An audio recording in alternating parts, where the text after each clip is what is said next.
Hello mga friends! Adi, hanapog ko. Ba't igay kong tingkog nyo? Iskot-iskot na punta.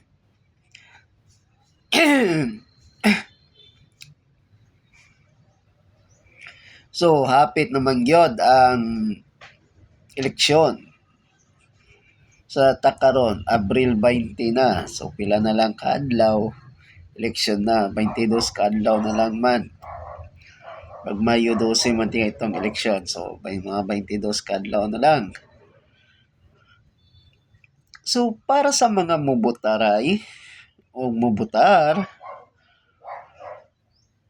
ako di ko ka butar manggod kay nakuron dire sa ako ang mama mamagpapa nga dili ko dire rehistrado sa laing lugar ko na rehistrado maglisod man kog biyahe gud kay tungod nagpatambal pa ko. So para sa mga mubutar, tanawag yun ninyo kung tinuod ba yun ginasulti sa mga politiko. So na mga politiko moingon nga mohatag og balay. Tagan akong nadunggan na. Pero pangutaon sa nila pang panghatag og balay. Nga nahigali ito'y politiko na promise siya hatag daw siya balay. Pero gipangayuan na siya uniforme sa liga, di siya kahatag. Da tanawa. Sus napoy politiko nga mangatag daw siya balay. Pero negosyo sa pamilya, pabahay. So tanaw niyo, makatag ka na silang balay nga mao na ilang negosyo. Napoy politiko nga ning promise nga sa to tanggalon daw liya ang tax sa overtime og sa uban pa. Nindot gyud na kung mabuhat na liya. Pero pangutan untong sa epekto ana sa Pilipinas kung tanggalo na. Una, magamay ang tax collection sa Pilipinas sa gobyerno. Kung magamay ang tax collection sa gobyerno, dako kaayog igo na siya. Isa sa mga nagsalig og ayuda. Mugamay niyong ayuda or mawala pa kay wala na may kwartang gobyerno. Pera na lang priority mo. Tagaan yun mong ayuda. Tanggalon nila ang ubang proyekto. Siguro proyekto sa edukasyon or proyekto sa DPWH or uban pa. Natanggal kay lilang budget pang PhilHealth. Diba? Na mandated man itong budget sa PhilHealth na mangyud niya sa law nga muhatag yun ang gobyerno no matter what. Nga tanggalin na siya. So, unsa pa? Unsa pang uban? Ay, uban yung promise nga, unsa to? Pamupon niyang presyo sa makaon. Ang uban kay nag-arong ingnon nga pobre. Tanawa ninyong tarong. Tinood ba yun na silang pobre? Naiuban niya arong ingnon pobre lang. Kasagaran niya gikag yung dato. Wala naka agig pagka-pobre. Karon kung mabantayan ninyo ron, kasagaran ron ay ning panig na kang digong, kang Tatay Diggs. Na naman nakita nila nga daghang supporter si Tatay Diggs. Takilid di ang ilahang grupo. So kay balo na mo kinsa na nga takilid. So karon dagan gakuan na sila nga Tatay Diggs supporter sila ron. Close friend daw sila ni Tatay Diggs or family friend sila ni Tatay Diggs. Pero kung tinuod silang friend sila ni Tatay Diggs, waunta sila ning dapig Sa wala gitapikan ni Tatay Diggs. So, nakita ninyo ron, no? Sa pangdaot, kung tanaw ninyo, kinsa may kusong mandaot ron ng mga grupo or politiko. Iba sa ilaha gyapon. Sila naguna-una og negative campaigning. Kumabalsan masuko. So sa mga voters, ako masulti rin sa inyo, vote wisely. Whether you're anti or pro Duterte, show your loyalty karon. Kung anti Duterte mo, di ayaw butuwa ang grupo sa Duterte. Nana sa inyo ha. Kung pro Duterte mo, ayaw butuwa ang mga dili grupo ni Duterte. Nana sa inyo ha. Nana sa tuwa. Karong eleksyon yun, makita kung unsa mo kaloya sa inyong politiko. Kana inyong gituang politiko nga makatabang sa tua.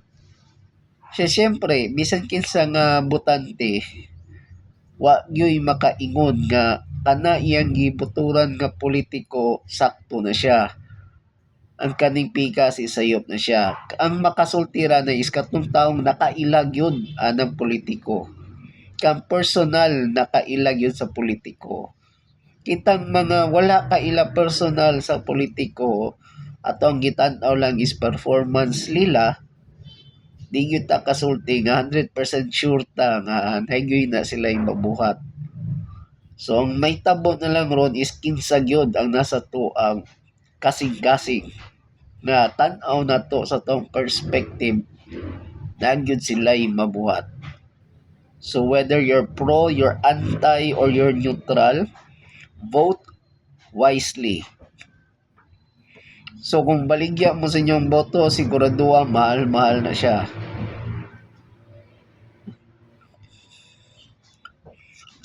Kay bisan sa niyo pagreklamo, yan ay nang maligyag boto dere.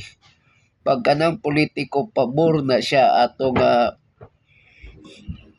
pabor na siya sa COMELEC, dili na siya pansinon.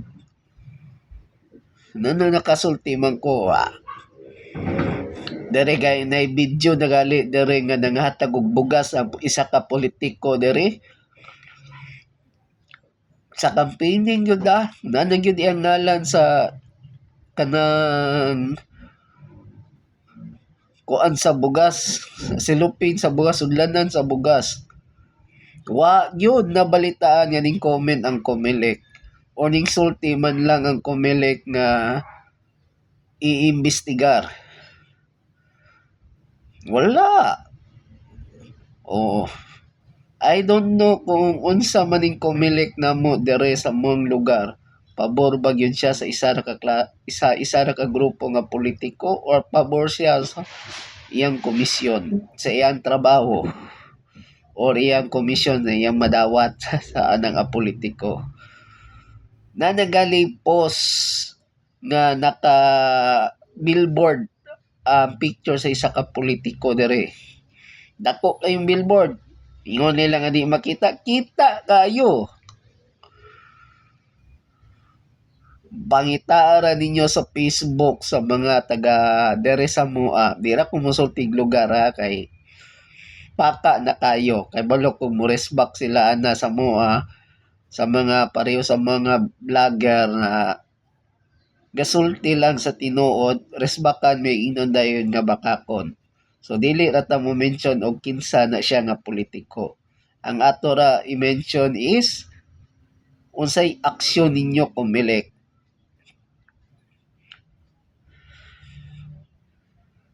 Na siya na makita na siya na ito'y video sa Brigada FM diri sa among lugar. Na siya video dito gapang tuod nga kana nga tawo gapang hatag og bugas na naang ngalan sa isa ka politiko.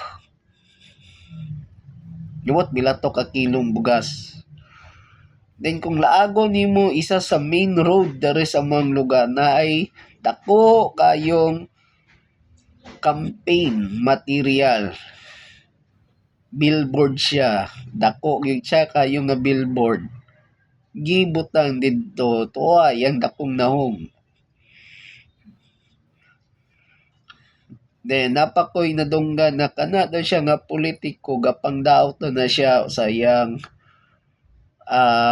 kanang political rally liya. Gapandaot na siya before pa tong issue sa tong mga laing politiko na gipang daot ang ilang kontra nga gipang kasuhan sa COMELEC or gipa-explain sa COMELEC. Sa iya, wala gyud ko kadungog sa ngalan liya na gipatawag siya sa COMELEC o gipa-explain. Siguro, walay nakasumbong sa ato, walay naka-video ato, kay wala mag-video akong nakitaan. Nadunggan lang nako kay isa man sa ako ang pamilya ning tan-aw sa iyang political rally o mo yan dagan siya giiskot abot sa iyang kontra nga dili na dapat iistorya personal na below the belt na nga mga pulong. So although kana siya nga politiko is nakatabang pa na siya ako during na hospital ko, nakapangayo mig tabang na for medical bills na po. Salamat po sa iya ha. Mo nang di po na ako ganahan i-mention ng ngalan. So, kuha na lang ni siya, blind item na lang kung kinsa na siya nga politiko. So, salamat. So, sa mga mubutar, think wisely, vote wisely, think twice. Ayaw ra sa ingon nga nakadawat mo, kung dili siguraduhan na kaninyong giboto, tinuod na sila mga mo serbisyo. Salamat. Kung ganahan mo sa akong video, syempre like, share, subscribe aron makatabang pod mo sa ako sa pagpalambo sa ako ang YouTube nako o sa ako ang Facebook. Salamat sa inyo. See you on my next video. Bye.